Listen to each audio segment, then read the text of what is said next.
একটা সময়ের কথা, এক সবুজ ঘন অরণ্যে বাস করত এক বুদ্ধিমান কাক, যার নাম ছিল করবিন। করবিন তার বুদ্ধি এবং কৌশলের জন্য বনজন্তুদের মধ্যে বিখ্যাত ছিল। তার ঝকঝকে কালো পালক এবং উজ্জ্বল কৌতূহলী চোখ সবসময় কিছু খেয়াল করত।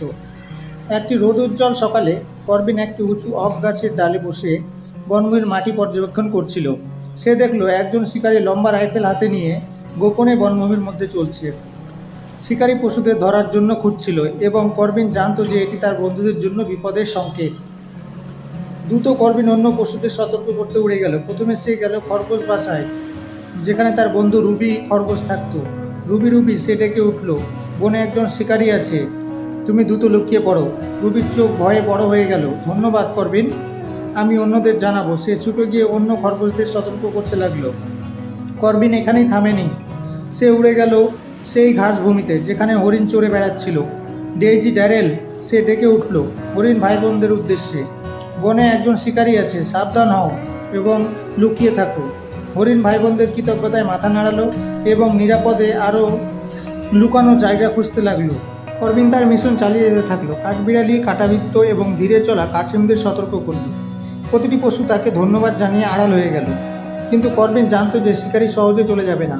তাকে শিকারীকে তাড়িয়ে দেওয়ার একটি পরিকল্পনা করতে হবে। সে একটি গাছের ডালে বসে শিকারীর ফাঁদ পাতার জায়গায় জোরে জোরে কা কা শব্দ শুরু করলো, শিকারী মনোযোগ আকর্ষণ করতে। শিকারী উপরে তাকিয়ে করবিনকে দেখল। আহা, এটি একটি কাক, সে বিড়বিড় করল। আমার টুপির জন্য একটি সুন্দর কালো পালক পেলে মন্দ হয় না। করবিন আরও জোরে জোরে কা কা করতে লাগলো। তার ডানাগুলো ঝাপটাতে লাগলো এবং একটি ডাল থেকে অন্য ডালে লাফাতে লাগলো। শিকারী তাকে অনুসরণ করতে লাগলো। তার রাইফেল তাক করতে চেষ্টা করছিল, কিন্তু করবিন খুব তাড়াতাড়ি পালিয়ে যাচ্ছিল। সে শিকারীকে গভীর অরণ্যে নিয়ে গেল, যা ফাঁদ এবং পশুদের থেকে দূরে। এক সময় শিকারী ক্লান্ত এবং হতাশ হয়ে পড়ল। এই কাকটি আমার জন্য খুবই বুদ্ধিমান, সে বিড়বিড় করে বলল।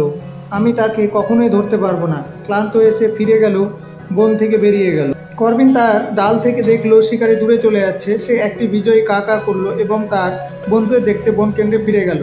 পশুরা তাদের লুকানো স্থান থেকে বেরিয়ে এলো, সবাই নিরাপদ এবং অক্ষত। ধন্যবাদ করবিন, তারা সবাই চিৎকার করে বলল, তুমি আমাদের শিকারীদের হাত থেকে বাঁচালে। করবিন গর্বিত বোধ করে তার বুক ফোলালো। এটা কিছুই না, সে বিভ্রমভাবে বলল, আমাদের এই অরণ্যে সবাইকে দেখাশোনা করতে হবে। সেই দিন থেকে করবিন আরও সম্মানিত এবং প্রশংসিত হয়েছিল। তারা জানতো যে তারা সবসময় তাদের বুদ্ধিমান কাক বন্ধুর উপর নির্ভর করতে পারবে তাদের বিপদ থেকে রক্ষা করার জন্য। এবং তাই করবিন কাকের সাহস এবং বুদ্ধির জন্য অরণ্যটি তার সব বাসিন্দাদের জন্য নিরাপদ এবং সুখী জায়গা হিসাবে রয়ে গেল।